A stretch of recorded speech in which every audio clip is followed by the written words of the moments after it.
Road పక్కన food తినడం చాలా మందికి ఇష్టం ఉంటుంది. రోడ్డు పక్కన లొట్టలేసుకుని మరి egg fried rice, chicken fried rice వంటివి తింటుంటారు.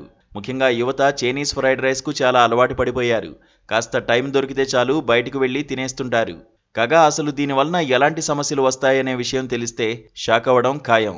విషం కన్నా ప్రమాదకరమైన ఈ ఆహారం అదే పనిగా తినేవాళ్లు ఇక మిగలడం కష్టమే. ఈ మధ్యకాలంలో బయట ఫుడ్ తినేవారి సంఖ్య విపరీతంగా పెరిగిపోయింది. ఏ కాస్త సమయం దొరికితే చాలు స్నేహితులు లేదా కుటుంబ సభ్యులతో బయటకు వెళ్లి ఫాస్ట్ ఫుడ్ లొట్టలేసుకుని మరీ తింటున్నారు. కొందరు బయటకు వెళ్లి తింటే ఇంకొందరేమో ఏకంగా ఇంటి వద్దకే ఆర్డర్ పెట్టుకుని తింటున్నారు. అయితే ఇలా ఫాస్ట్ ఫుడ్, ముఖ్యంగా ఫ్రైడ్ రైస్ వారానికి 2 లేదా 3 సార్లు తింటే అనేక అనారోగ్య సమస్యలు చుట్టుముడతాయట. ఫ్రైడ్ రైస్ ఆరోగ్యానికి అస్సలే మంచిది కాదట. వండిన అన్నాన్నే మళ్లీ వేడి చేసి దాన్ని ఫ్రై చేస్తారు కాబట్టి ఇది జీర్ణక్రియ సమస్యలకు కారణమవుతుందట. దీనివలన కడుపులో మంట, అజీర్ణం, గ్యాస్, కడుపుబ్బరం వంటి ఇబ్బందులు కలిగే ఛాన్స్ ఎక్కువగా ఉందని చెబుతున్నారు ఆరోగ్య నిపుణులు. అదేవిధంగా ఫ్రైడ్ రైస్లో వాడిన నూనెను పదే పదే వాడుతుంటారు. అంతేకాకుండా మసాలాలు, అధిక ఆయిల్, వాడిన నూనెలను మళ్లీ వేడి చేయడం వలన ఇందులో ఉండే ట్రాన్స్ ఫ్యాట్ గుండెకు హాని చేస్తాయట. ఫ్రైడ్ రైస్ ఎక్కువగా తినడం వలన ఇది చెడు కొలెస్ట్రాల్ను పెంచి గుండెపోటు వచ్చే అవకాశం చాలా ఎక్కువగా ఉంటుందని చెబుతున్నారు ఆరోగ్య నిపుణులు.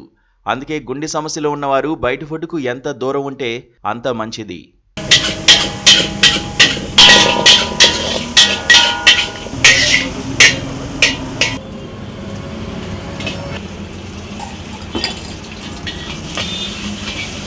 ఫ్రైడ్ రైస్లో soya sauce, chilli sauce, vinegar వంటి పదార్థాలు చాలా ఎక్కువగా ఉంటాయి. అంతేకాకుండా ఇందులో ఉప్పు అధికంగా వాడుతారు. అందువలన ఇది రక్తపోటును పెంచే ప్రమాదం చాలా ఎక్కువగా ఉంది. దీనివలన అనేక సమస్యలు దరిచేరుతాయట.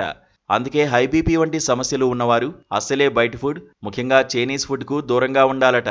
చైనీస్ ఫుడ్, ఫ్రైడ్ రైస్ల్లో క్యాలరీస్ చాలా ఎక్కువగా ఉంటాయి.